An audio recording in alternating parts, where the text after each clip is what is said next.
The story is starting to get more common than I ever saw in my career. People getting shot and sometimes fatally shot at protests. Last night, there was another fatal shooting, this time in Portland. And even though the vast majority of people are going home alive from these protests, I wanted to talk a little bit about what it's like to be at a protest where somebody is shot. It's something that I have experienced myself. I was a TV news journalist for many years, and before I started covering the environment full time, I was general assignment and used to cover protests that could sometimes turn pretty chaotic and very dangerous. And in one particular case, I was at a protest where somebody was shot. Now, that person survived, but he was critically injured, and nobody was sure if he was going to make it, so it was a pretty scary situation. This is an article from the Seattle Times that describes the event where I was literally 40 yards maybe from somebody who was shot in the stomach. He was a student at the University of Washington. We had followed protesters all night, literally probably 9 to 10 miles around Seattle, and then they ended up at the University of Washington's Red Square. This was on the night of President Trump's inauguration, but there was a subsequent protest happening at this spot on Red Square at the University of Washington, often a spot used for protesting there. And that protest was because Milo Yiannopoulos, a controversial right-wing speaker, was there, and people were lining up to get inside. Protesters were trying to keep them from going in. The protest I was following happened to end up at this spot too. So these two protests sort of became one, and it just made tensions mount even higher. I'm going to show you real quick, like this is a clip that the Seattle Times posted in the article about the couple that was charged with assault in this shooting. You hear they're chanting USA, USA. People giving the middle finger. F Donald Trump, F Donald Trump. So this is the other side. So you see now everybody's starting to, here's the yellow line pointing to one of the eventual suspects. See how many people there are, how close proximity everybody is, how loud it is. Then people start screaming.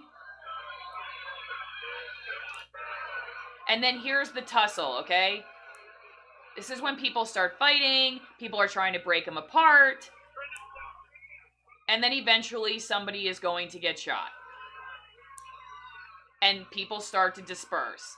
Now, I didn't even know somebody had been shot until my newsroom called to tell me. I was not the closest reporter for my station to that scene. I was probably half a football field away, but my coworker who was assigned to that particular protest, he might have been 10 yards away from it.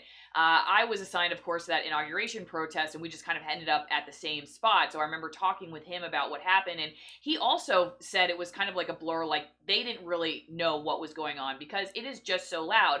I remember something like a pepper spray or a tear gas or something was in the air, I believe probably to get people out of the area so emergency medical personnel could get there. Maybe it was to just get people away so that there wasn't more violence that occurs after that. We had to do our live shots at a different location, not too far from it, but far enough away that we could both breathe and talk at the same time. And I remember calling a friend of mine to go get my dog because I didn't know when or if I was going to get home. My husband was away for work, so there was nobody to take care of her. I had already been on a shift for about 12 hours, and now somebody had been shot. So we didn't really know if we were going to be released that night or if we would basically be working straight through until the morning show. I want to show you some recent video that was taken by a peer of mine who works at one of the TV news stations in Seattle to just kind of show what it's like as a journalist, kind of sitting in your car trying to finish your report for the day. You're not. You gotta stop threatening me, sir. No, I'm coming to your house. I heard. Don't make me break this window.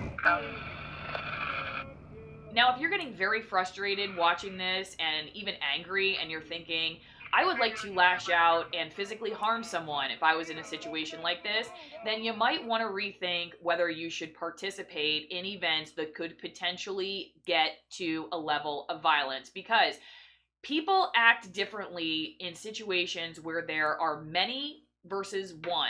You may be somebody who hears somebody say something that is atrocious outside of grocery store. You think, oh my gosh, I can't believe they just said that. But it's one person and everybody just kind of walks away and shrugs it off. When there are hundreds of people together and they're chanting and they're loud and people are screaming at each other, and both or several sides there have extremely divergent views of reality and of the way that whether it's politics or policing or anything else should be handled, it does not take long for a situation that is just peaceful but loud to turn into something that is violent. One thing a lot of people may not realize is that these situations can turn very quickly. I think a lot of people think that maybe that there's this general sort of slow mounting to the climax, and if you're there, you have time to get away. And I have not found that to be the case. It's actually the opposite, that people are potentially loud but peaceful for the majority of the time, and then just boom, like that, something happens and all of a sudden somebody is shot. Some have argued that people are specifically going to these protests to wreak havoc and create violence. I would say that even if that's the case, there are other situations where people went with no intention in mind to ever even be a part of any violence, and the situation just turned before they could get out, or somebody that even went with no intention to do anything violent decides to defend themselves. These kinds of things happen in situations where there are a lot of people and there is a lot of emotion and a lot of noise and a lot of tension. And to think that you can go to a situation like that and be totally prepared for what's going to happen, I would say is very naive. During the day, most of the protests that I have covered have remained pretty peaceful, but then the peaceful protesters go home, they go cook dinner, they go take care of their families, they have to go to bed because they have work the next day. And the later that everything goes into the night, the more likely, I will say, in my experience, that violence and destructive acts are going to take place. Now, I want to reiterate that the majority of people, again, are going home safely, and most people are not shot and killed at these protests. However, we are seeing more than I ever remember seeing when I was a TV news journalist. And I just want to say that if you are somebody who is considering going to one of these events, especially at night, that I would ask you to be very self-aware and self-critical and ask yourself a few questions before you do. Are you able to disengage? Are you able to hear people shout at you and scream really negative vocabulary your way? Are you able to have somebody spit in your direction? Are you able to hear people screaming at you that you are the worst person on the face of the earth?